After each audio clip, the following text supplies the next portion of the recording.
Curriculum होता है उसका, साइंस का करिकुलम कैसे हम साइंस को और अच्छा कर सकते हैं, अच्छा बना सकते हैं, उसके लिए एनसीएफ 2005 में बताया गया है कि हमें कुछ चीजों को ध्यान में रख के साइंस को हमें डिजाइन करना चाहिए। जैसे कि यहाँ पर है ट्रू टू चिल्ड्रन। हम जब ट्रू टू चिल्ड्रन की बात करते हैं, जब हम बच्चों को पढ़ा रहे हैं, it should be useful to them. उनको समझ में आना चाहिए हम क्या पढ़ा रहे हैं, वो इंजॉय करने चाहिए। ये नहीं कि यार कुछ समझ ही नहीं आ रहा, ऐसा नहीं होना चाहिए। उनको इंजॉय करना चाहिए, समझ में आना चाहिए, और अपनी लाइफ में कैसे इस जो उन्होंने पढ़ा है उसको कैसे यूज कर सकते हैं। जैसे कि अगर हम उसको सिखाएंगे कि यार बताते हैं कि हम साइंस में कि हम लोग अगर बॉल को किक मारते हैं तो स्पीड से वो वहां तक चली जाती है, अगर आप इतनी जोर से मारोगे तो उतनी देर तक वो उतने स्पीड पे उतने डिस्टेंस तक ट्रेवल करेगी। इवन वो खेलते भी है तो अब उनको समझ में भी आएगा कि हम स्पीड बढ़ा कैसे रहे, और वो कनेक्ट भी कर पाएंगे।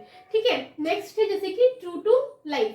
अब जब ट्रू टू लाइफ कहते हैं तो हमारा मतलब ये है कि ये जो वो पढ़ रहे हैं उनकी लाइफ में जो अपने इन्वायरमेंट में वो कैसे यूजफुल है, या फिर वो कैसे कनेक्टेड है हमारा साइंस इस चीज से। ऐसे कि अगर हम बोले कि एक अगर प्लांट्स को अगर हम लोग ग्रो करना चाह रहे हैं तो प्लांट्स के लिए ऑफकोर्स ग्रो करने के लिए हमें सीड्स डालना पड़ेगा, तभी ही प्लांट ग्रो होगा। ठीक है, अपने इसीलिए हम लोग वो ट्रू टू लाइफ होना चाहिए। अब हम बोले ट्रू टू साइंस।